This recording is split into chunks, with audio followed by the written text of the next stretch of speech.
Son of Revelations, and to bestow His blessing on this 39th anniversary of the Kingdom Nation. Sons and daughters of the Father of the world, make way for the appointed Son of God. His new heaven, His new earth, His temple, His honorable voice, one who was the King of the new heaven, the Judge of the living, our God, the way, the truth, and everlasting life. No one goes to the Father today. Go to the Son.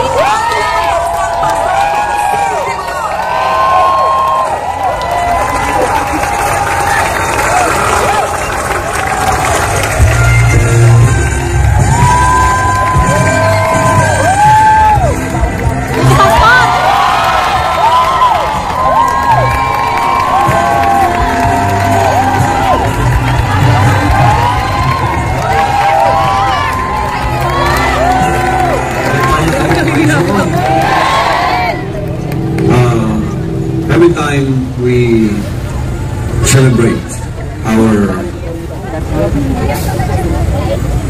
Kingdom Nation's birth since 38 years ago, it is always a time of rejoicing and thanksgiving and honor to the Almighty Father who has created a Kingdom Nation of His own in fulfillment of Isaiah 60 verse 22, that a little one shall become 1,000 and 1,000 shall become a strong nation.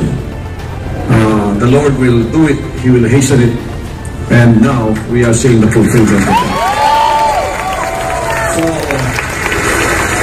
once again, my brothers and sisters, it is with honor and deep gratitude to the Almighty Father that I stand before you today, the esteemed members of the congregation of the faithful, sons and daughters of the Almighty Father from different sentinels of light around the world, who converge here in the New Jerusalem for the 38th anniversary celebration of the kingdom of our Almighty Father, the Lord Jesus Christ, and the feast of the Passover. What we witness today is a panorama of God's kingdom on earth, a foretaste of heaven.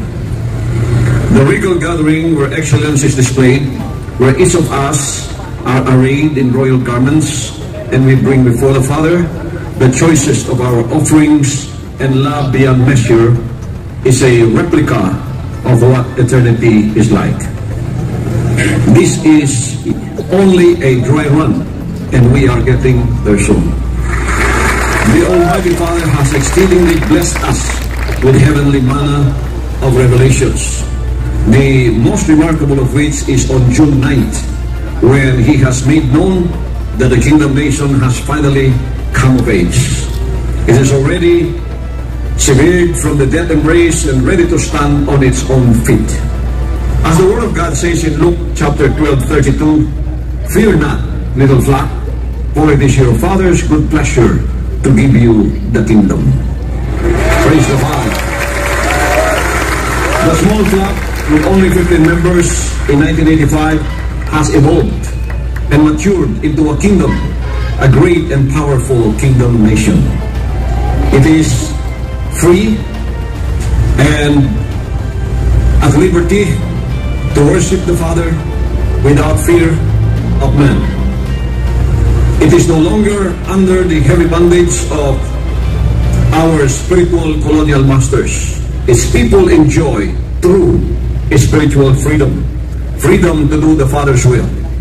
It is free from the matrix of sin, of the pride of life, the lust of the flesh, and the lust of the eyes.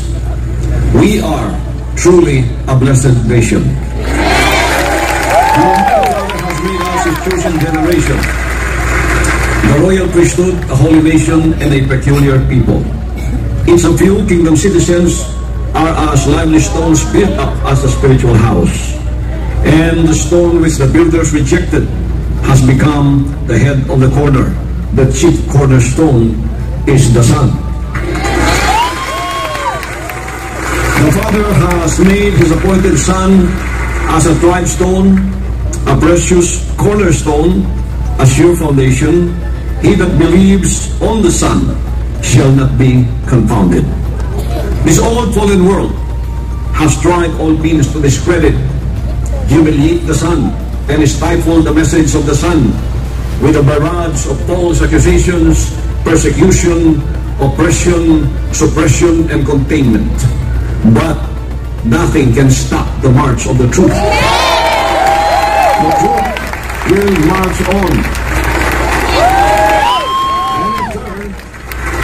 The Father has lifted us up, for when the enemy shall come in like a flood, the Spirit of the Lord shall raise up a standard against the enemy. On this occasion where we celebrate the 30 years of the kingdom of our Almighty Father, the Lord Jesus Christ, we also remember our humble beginnings. We recognize the faithful pioneers whose blood, sweat, and tears have laid the foundation for the establishment of the kingdom nation. These are the trustworthy ones who stood by the Son, who never left his side both in times of obscurity and prosperity, who became staunch defenders of the throne. Our battle-tested kingdom leaders, the kingdom administrators, coordinators, and ministers, as well as the heads of the various departments and ministries, are all here, faithful, chosen to stand for the truth. We also honor in this occasion the frontliners, the foot soldiers in the spiritual army of goodness. Some are present here with us, and the rest have stayed in the battlefield, in the spiritual battlefield, in their respective areas of responsibility. I know that all of you are eager to go home and pay homage to the New Jerusalem. Your service and dedication in these times of the great harvest will never be forgotten by the Almighty Father. Praise the Father Almighty. To all the full-time miracle workers who carry the vision of the Son and labor tirelessly to make it a reality, your contribution will also be rewarded abundantly. To all who are traversing the highways of Kitbog and Tamayo, enduring both positive and negative fire, aspire that you be promoted to the third level of spiritual maturity, which is Son placement. That is when and only when you can be rewarded with eternal salvation, with the heavenly mansions, a place in the true New Jerusalem, a city whose streets are made of pure gold, and our mansions are waiting there because we have accumulated wealth in heaven by the things that we do here on earth for Him today. So let us all be one in the ownership mentality, occupying the world as we engage in the spiritual revolution, the financial revolution, and the revolution of excellence. Let this world, which is dominated by hate, injustice, and corruption, be engulfed with the atmosphere of heaven, where the supreme law is love. Without love, all of our efforts will be of no avail. Without love, we are definitely nothing. 1 Corinthians chapter 13 tells us that. To the sick, to the poor, the dying and the lost, let us become the light. To a society that is divisive and partisan, let us be the builders of peace and promoters of brotherhood and goodwill to the world. On a final note, by the authority vested by the Almighty Father upon the appointed Son of God and King of the new creation, I pronounce blessings upon each and every one of the KLCs, each and every one of the sentinels of light who are present and who will be coming as one, united in marching for the truth of the Almighty Father's message entrusted to the appointed Son. We are a mighty spiritual army, and the devil is defeated forever. So to every Kingdom Life congregation in Davao City, in Mindanao, in Visayas, in Luzon, and the entire Philippines, receive the inexhaustible blessings from the Almighty.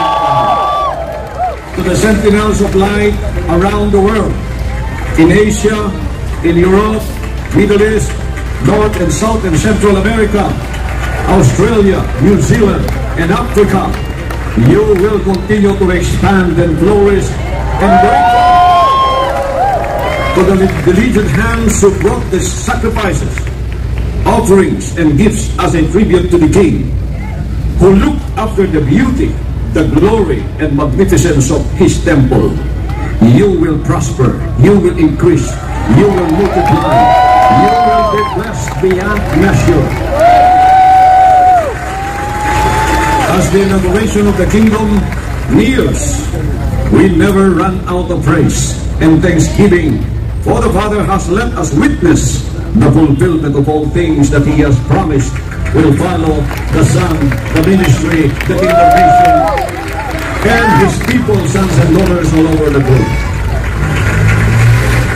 This mega structure that will soon house 75,000 sons and daughters is the testament of faith,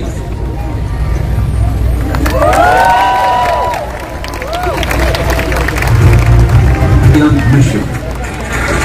Every sacrifice is counted in heaven, or even just a glass of cold water that you share for the advancement of the kingdom, you will in no wise lose your reward in heaven.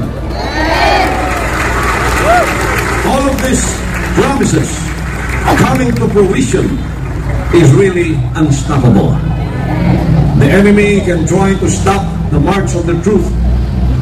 The enemy cannot stand the truth, but the truth will march on. It is unstoppable.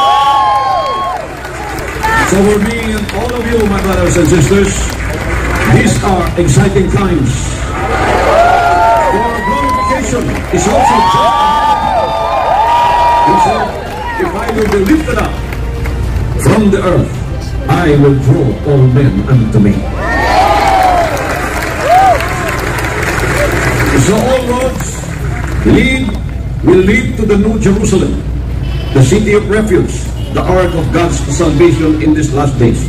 How blessed are we to have found this Goshen in the midst of a tribulation world, a world full of the judgment of the Father Almighty for his sins, and for something that the world did not expect, like in the times of Egypt, when Egypt was under judgment. All the plagues fell upon Egypt, but there was a Goshen, a special place in that land of bondage that the Father has set for his people not to be under the tribulation of those judgments. Its name is Goshen. Today the world is in turmoil. Today the world is under judgment. Everywhere you go, there's wars and rumors of wars. There's calamities. There is climate change, and there is tribulation all over the world. No one is spared, but the Father has created a city of refuge called the New Jerusalem. The sons and daughters can take refuge. It is the ark of our salvation. First of all, the salvation is spiritual, and then physical.